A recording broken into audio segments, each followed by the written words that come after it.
Could Errol Spence and Canelo Alvarez be on the horizon? We get into that and more next. Welcome to another episode of Sunday Morning Champion. Not a ton of action to get into from last night. Jojo Diaz picked up a nice victory that nobody watched because it was interrupted on Facebook Live. But we're going to get into the possibilities that Oscar De La Hoya talked about of Errol Spence fighting Canelo Alvarez should they both win their next fight. And then we're going to take a look at Essie Hearn's $1 billion investment in DAZN. We're going to weigh that out and look at what that blueprint and what that path looks like. Let's start with Errol Spence and Canelo Alvarez. I'm going to say the same thing about this fight that I said about Errol Spence fighting Mikey Garcia. There's weight classes for a reason. Now you guys know 3D Boxing, myself, based in Dallas, Texas area. Big Errol Spence fan. Met him many, many times. Heck of a nice guy. Action fighter, fun fighter, entertaining fighter, excellent pound-for-pound top 10 type fighter. This is a terrible fight for him. And it's not because I don't think Errol Spence is good. I think he's excellent. It's because there's two weight classes for a reason. And Derek James and Al Heyman and the rest of PBC and Showtime, whatever, need to get in his ear and explain to him that this is a bad idea. When he knocks out Mikey Garcia, they need to get in his ear and explain to him that this is what Canelo will do to you. There's weight classes for a reason. Now that Canelo's pound for pound better than you or anything like that. You know, if weight classes don't matter, go fight Bivol. Right? Go up to 175 and fight Bivol. But weight classes do matter. And 2 weight classes is too much. And there's too much action for you at 47. There's no need to go to 47. There's no need to leave 47. There's plenty of fights for you here at the welterweight division. I know they're not happening right now. But if Oscar's serious about this, and this is being discussed, this could be a terrible mistake for Errol Spence, and it could hamper a really promising career. Look, Errol Spence is a big, full 147-pounder. He's still making 47. He's making it without a nutritionist, which means he can make it for a while longer. Does he drain himself? You know, they say he starts at 177. I stood next to him countless times. He's a big guy. I don't know that he's any bigger than the other guys at 47 when you stand next to him. If he can make the weight, he can make the weight. And he should stay there because there's good fights there. You know, you stand next to Sean Porter. He's a good guy. What would you think of me saying Sean Porter should go fight Canelo Alvarez? That's ridiculous, right? Well, so is this fight. Now Andre Berto's a big dude at 47. Stand next to Andre Berto. Look at Andre Berto. Should he go fight Canelo? Look. Canelo's an excellent fighter. Spence is an excellent fighter. He's a gifted fighter.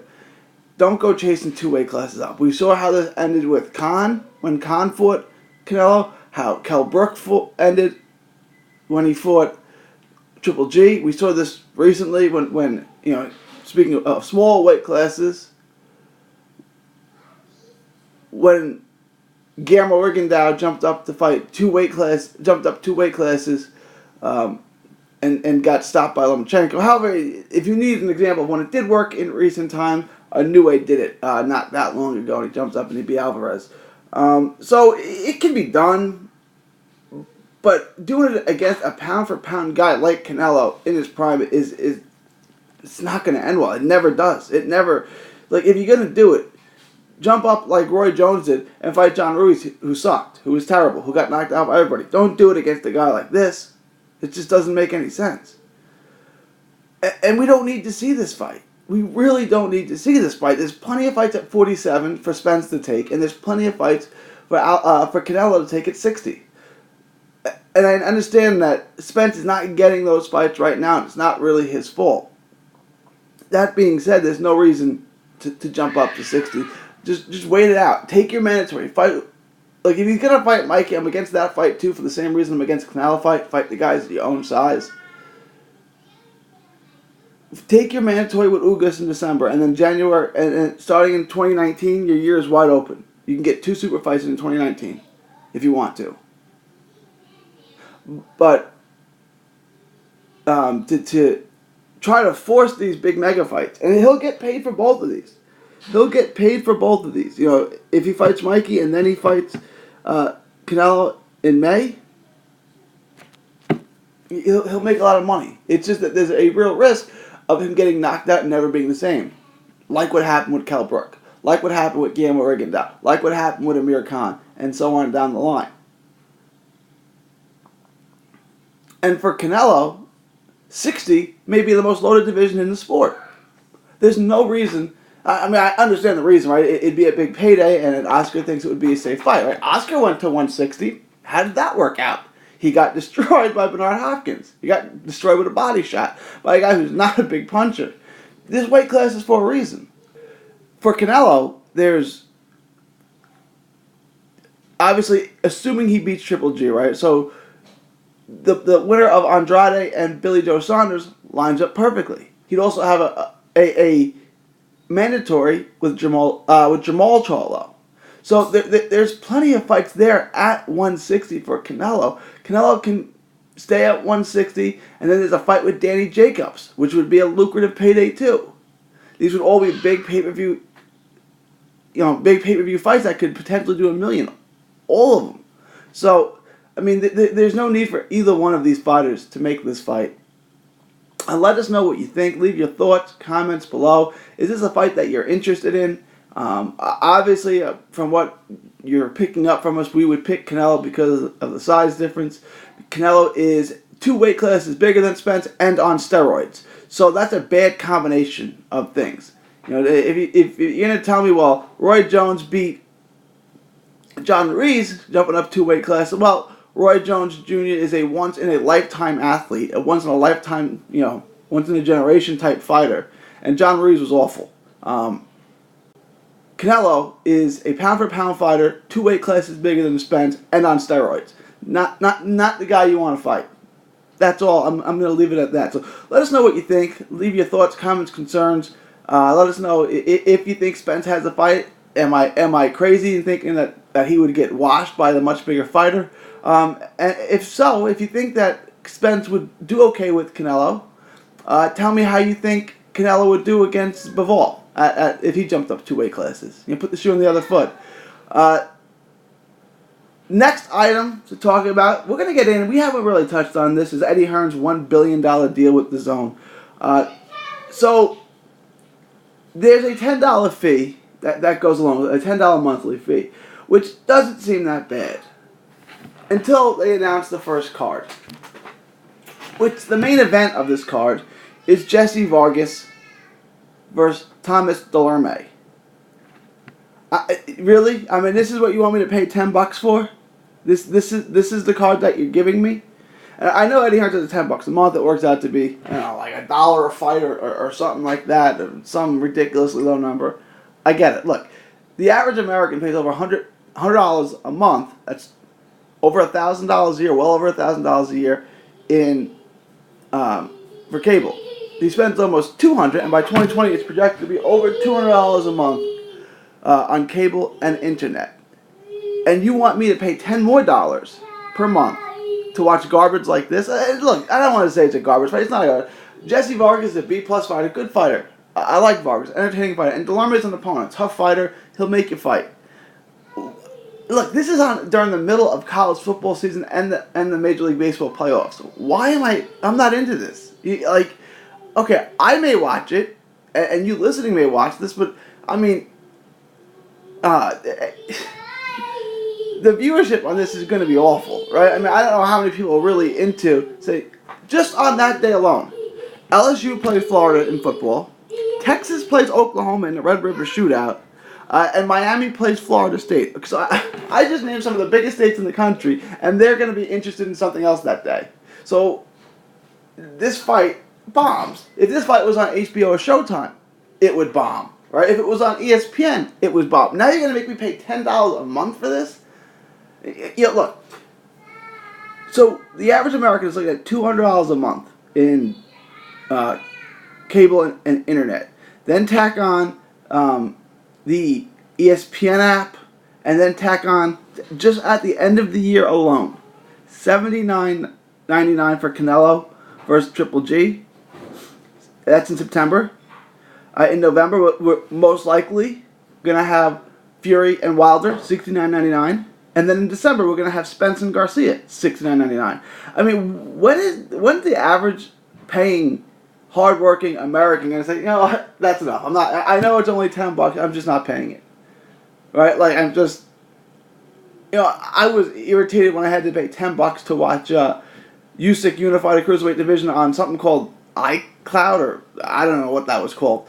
Like, what is it that I'm paying $200 a month for? What is this offering me? It just comes to a certain point, and to put this fight on, it's gonna bomb. And Eddie Hearn, obviously, he's done a great job as a promoter. Obviously, he's got some great fighters. He's made him a lot of money. He's made himself a lot of money. His plan right now, as per his words, is he's going to overpay fighters and overpay on purse bids. So his game plan right now, from what I understand, is to spend recklessly. I can't. That is the American way, I suppose. But that can't be a winning strategy. In all seriousness, that can't be a winning strategy. His game plan is to, and he said this. He said to Nestor Gibbs of the Boxing Voice in an interview that his plan was to outbid everyone on purse bids, and purse bids were going to be big for them. So he's going to spend money on uninteresting mandatory challenges. And this is what you're doing with your $1 billion? I mean, he signed Maurice Hooker. And this comes straight from Maurice Hooker. He offered me more than Top Rank. A lot more. So I signed with him. Well, that makes sense if you're Maurice Hooker. Maurice Hooker's a good little fighter, good skills, good boxer. He's from Dallas. I know him very well. He's not Errol Spence. He doesn't have Errol Spence's fan base. He's not fan friendly like Errol Spence. He's not Errol Spence. He's never headlined his own card, a major card. And on top of all that, he's not in the World Boxing Super Series junior welterweight tournament, the 140-pound tournament. He's not in that. So all of the big fights, the Pro Gray and the Flanagan rematch, and whatever else, Josh Taylor, none of those fights are going to be available to him for the next year and a half. So let's put that, let's scratch that. So what he does have is a mandatory against Alex Salcedo.